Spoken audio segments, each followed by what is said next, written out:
ఎవరైనా ఒక చిన్న కాంప్లిమెంట్ గనక మనం ఇస్తే వాళ్ళు ఎంత సంతోషపడతారంటే, అమ్మాయిలే గాని, అబ్బాయిలు గాని ఎవరైనా గాని వాళ్ళు చాలా ఆనందపడుతుంటారు.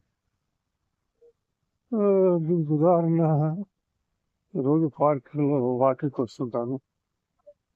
ఓ మహిళ ఆమె వస్తుంటుంది రోజు. ఇంచుమించు 35 ఇయర్స్ ఉంటుంది. మళ్ళా ఆడవాళ్ళ గురించి మనకేం తెలుసు. తెలవదు కదా! ఏదో పలకరిస్తుండేది. అంకుల్, అంకుల్ అనుకుంటా సరే నేను కూడా పలకరిస్తూ అట్లా హాయ్ చెప్పుకుంటున్నాను. అనుకోకుండా ఓ రోజు అక్కడ ఎప్పుడూ శారీలోనే ఉంటుండే. యాక్టివా మీద వస్తుండేది. బయట వ్యక్తి లోపలికి వాకింగ్ చేస్తుంది. కాకపోతే ఆమె ఎప్పుడు శారీలో ఉంటుండేది. అనుకోకుండా ఓ రోజు చుడిదార్ డ్రెస్ వేసుకొని వచ్చింది. అది కనిపించగానే ఆమె మనసులో ఏముందో నన్ను చూడగానే కొంచెం విసుగుసి నవ్వుకుంటూ ఉండేది.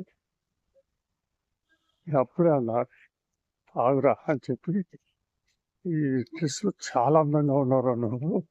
శారీ కంటే డ్రెస్‌లే బాగున్నాయిరా అని చెప్పాను. కాంప్లిమెంట్ ఇచ్చాను. ఆ తర్వాత వారం రోజులకు ఆ శారీ మర్చిపోయి డ్రెస్‌లు వేసుకుంటూ వస్తుందింకా కంటిన్యూగా. అంటే వాళ్ళకు ఎంతో ఆనందం కలిగింది. ఒక మాటతోని వాళ్ళ లైఫ్ స్టైల్ చేంజ్ చేసుకున్నారు. ఇది ఇటువంటివి జరుగుతూ ఉంటాయి. వాళ్ళ సంతోషానికి కారణం అయ్యేవు మన పనులు. మాట చాలు, ఒక మాట చాలు చాలు. ఇది జీవితం. Run.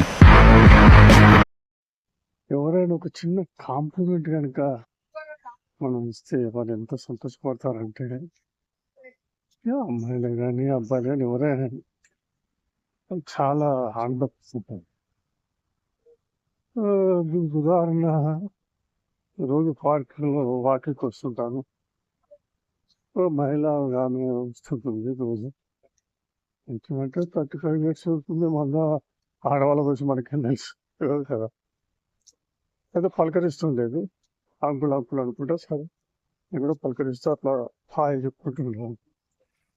అనుకోకుండా ఓ రోజు అక్కడ ఎప్పుడూ శారీలోనే ఉంటుండే. యాక్టివా మీద వస్తుండేది. బయట వ్యక్తి లోపలికి వాకింగ్ చేస్తుంది. కాకపోతే ఆమె ఎప్పుడు శారీలో ఉంటుండేది. అనుకోకుండా ఓ రోజు చుడిదార్ డ్రెస్ వేసుకొని వచ్చింది. అది కనిపించగానే ఆమె మనసులో ఏముందో నన్ను చూడగానే కొంచెం విసుగుసి నవ్వుకుంటూ ఉండేది. ఇక అప్పుడే అన్నా ఆగురా అని చెప్పి ఈ